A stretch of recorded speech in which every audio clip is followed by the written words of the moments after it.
क्या हमारे देश में औरत की आबरू और जिंदगी का कोई मोल है? इस सवाल का जवाब आप में से 80% लोगों के दिलों में नकारात्मक ही होगा और इसके पीछे की वजह भी है।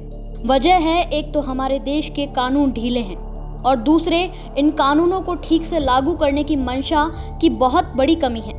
बस देश की न्यायपालिका ने ही समय समय पर ऐतिहासिक निर्णय दिए हैं और उसके लिए बड़े कदम भी उठाए हैं। बलात्कार सुनने वालों, पढ़ने वालों के लिए बस एक शब्द और थोड़ी सी सहानुभूति है, लेकिन ये एक ऐसा क्राइम है जो विक्टिम पर बहुत बुरा असर डालता है, ऐसा जिसकी आप और हम कल्पना भी नहीं कर सकते।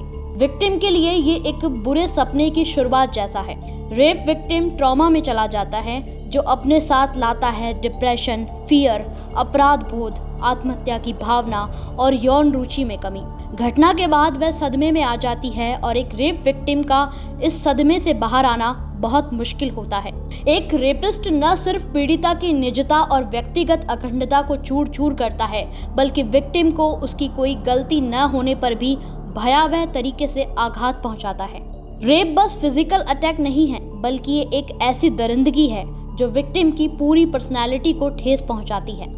मर्डर करके इंसान का शरीर खत्म किया जा सकता है, लेकिन रेप एक औरत को जिंदा लाश बना देता है और उसकी आत्मा को मार देता है। समाज में महिलाओं की दयनीय स्थिति का उल्लेख करते हुए न्यायमूर्ति एस अहमद ने कहा कि दुर्भाग्य से हमारे देश में एक महिला समाज के एक वर्ग या समूह से संबंधित है जो कई सामाजिक बाधाओं और रुकावटों के कारण वंचित स्थिति में है और इसीलिए पुरुषों के हाथों अत्याचार का शिकार होती हैं, जिनके साथ वे दुर्भाग्य से संविधान के तहत समान दर्जा का आनंद लेती है।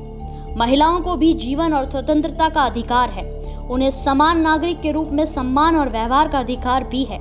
उनके सम्मान और गरिमा को छुआ या उल्लंघन नहीं किया जा सकता है। उन्हें एक सम्मानजनक और शांतिपूर्ण जीवन जीने का अधिकार भी है।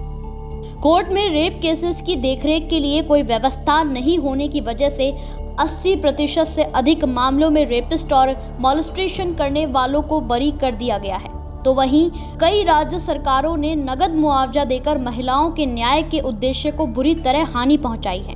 हर योजना की तरह मुआवजे की योजना का उद्देश्य भी अच्छा था।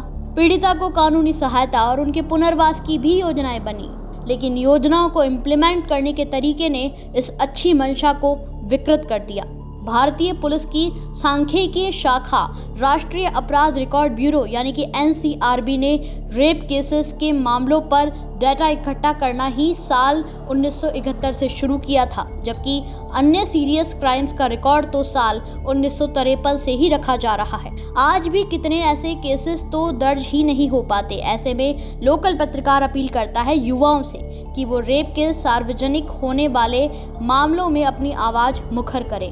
अपील पुलिस विभाग से कि वो अपनी ड्यूटी ईमानदारी से बरतें। एक अपील माननीय न्यायालय से भी है कि वे जिम्मेदारों पर सख्ती दिखाएं और अंत में अपील सरकार से, जिसकी जवाबदेही और जिम्मेदारी दोनों बड़ी है। इस एपिसोड में इतना ही। फिर हाजिर होंगे एक और सोशल इशू के साथ। तब तक गलत के खिलाफ आवाज उठाते रहिए, क्योंकि फर्क तो पड़ता है।